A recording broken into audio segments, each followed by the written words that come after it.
Okay, go back and check one of my videos. Says "What's up with China?" And what you can see in there is that the mainstream media has conflicting opinions as to what they think is going on with the Chinese economy. Some of them think that the Chinese economy is doing okay and going up. Some of them think that the Chinese economy is taking a turn for the worst and going down. And the truth is they have conflicting opinions and they don't really understand what's going on with the Chinese economy. And they're doing articles on it, even though they don't understand it. They're doing articles on it according to what they think, their personal opinion. That's what the mainstream media is doing right now with China. I've done a lot of research into China. I'm starting to get a good idea of what's really going on with China.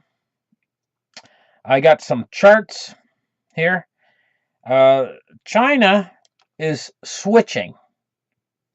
They're having trouble because there's been a slowdown ever since 2008, and ever since they've stopped quantitative easing in the United States. There's been a slowdown in the amount of uh, in the amount of products that they're delivering worldwide.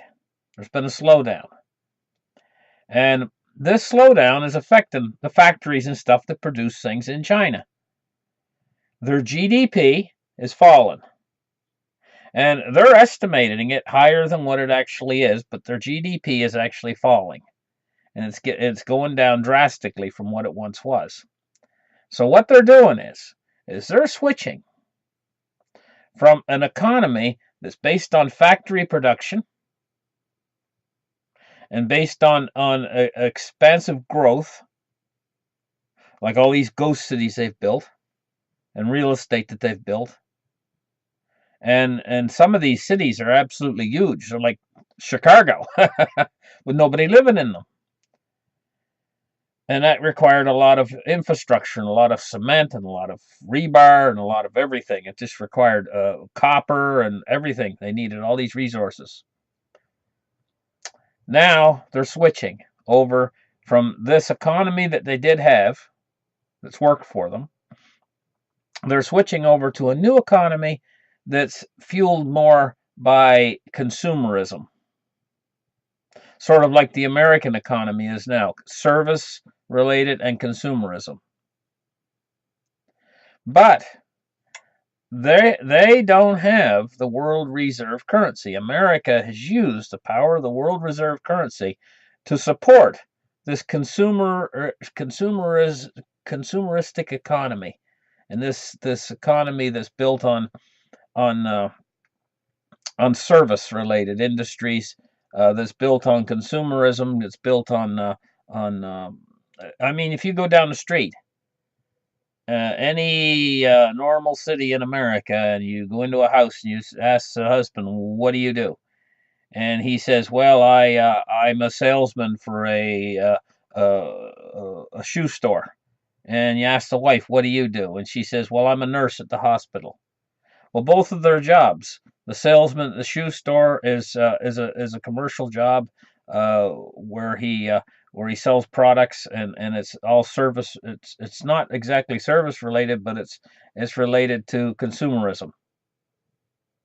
And her job is service related.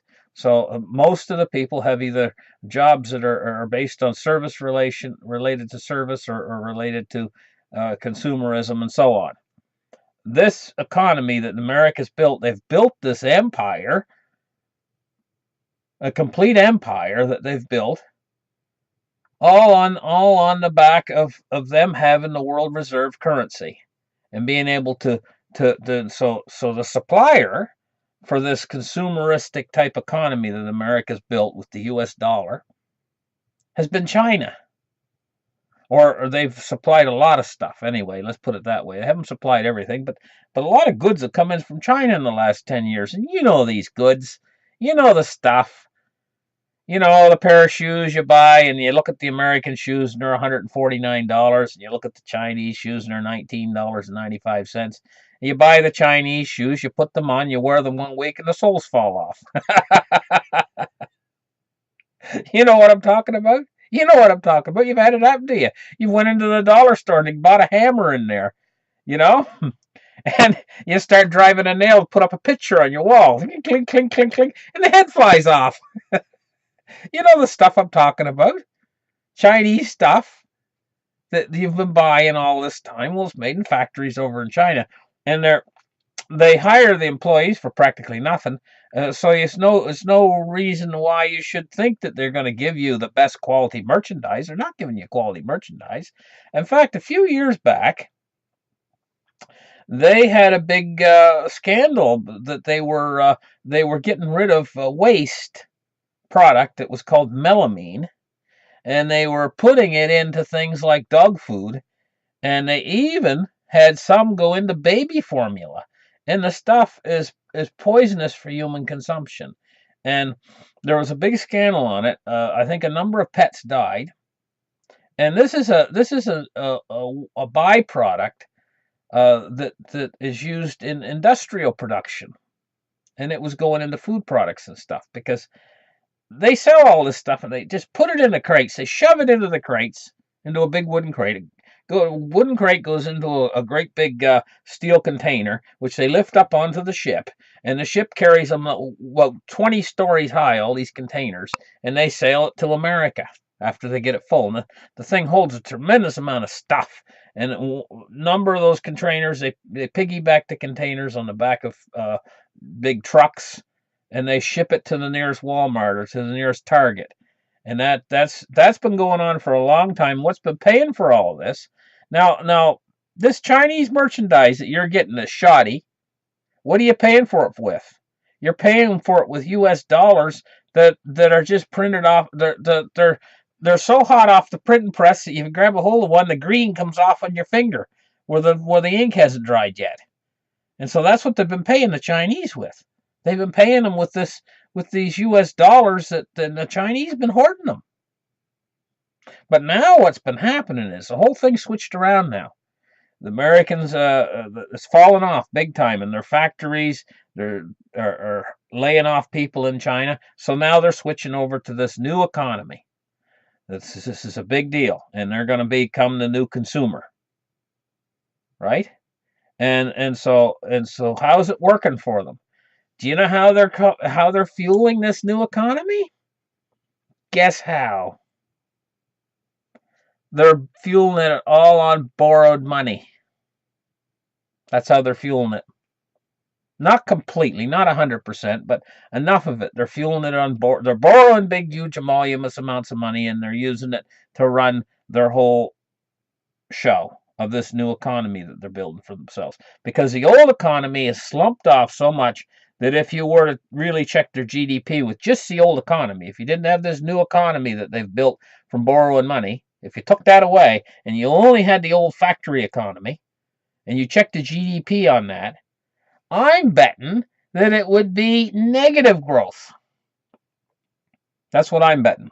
But when you supplement that with the new economy that they've built, right? Then you get your GDP of like 6.5 or whatever they claim to have. But the thing is I say claim to have because I'm very doubtful of that.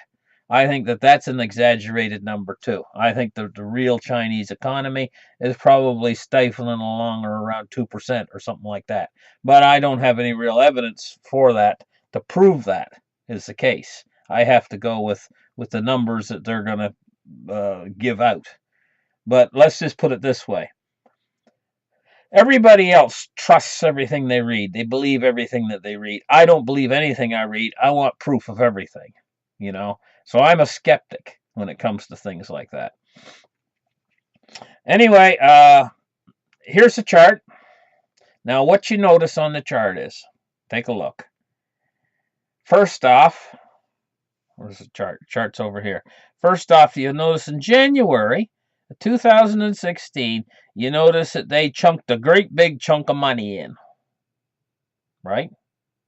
And that big chunk of money that they chunked into the economy, billions of yuan, or renminbi, the Chinese currency. Trillions, actually, trillions that they chunked in last January. This is what they've been putting in to support the new consumeristic economy that'll help up their GDP. And then if you notice over here, they did it again this January. So what we're seeing here is a pattern developing in China.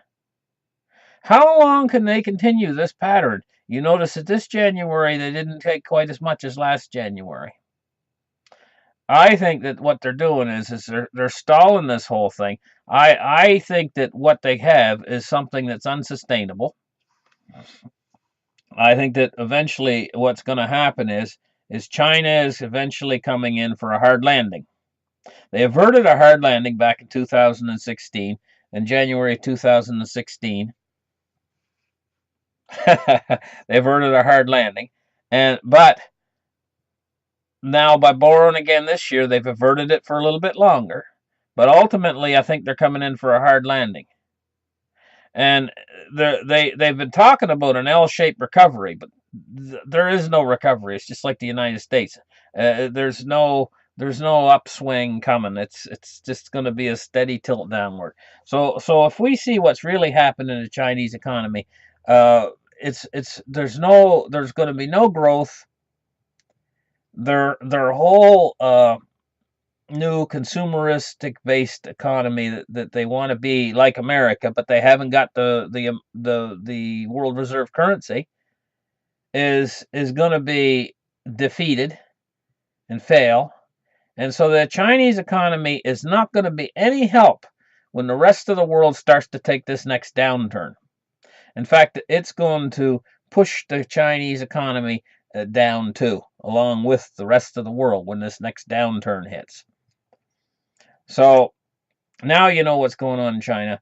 Like and subscribe.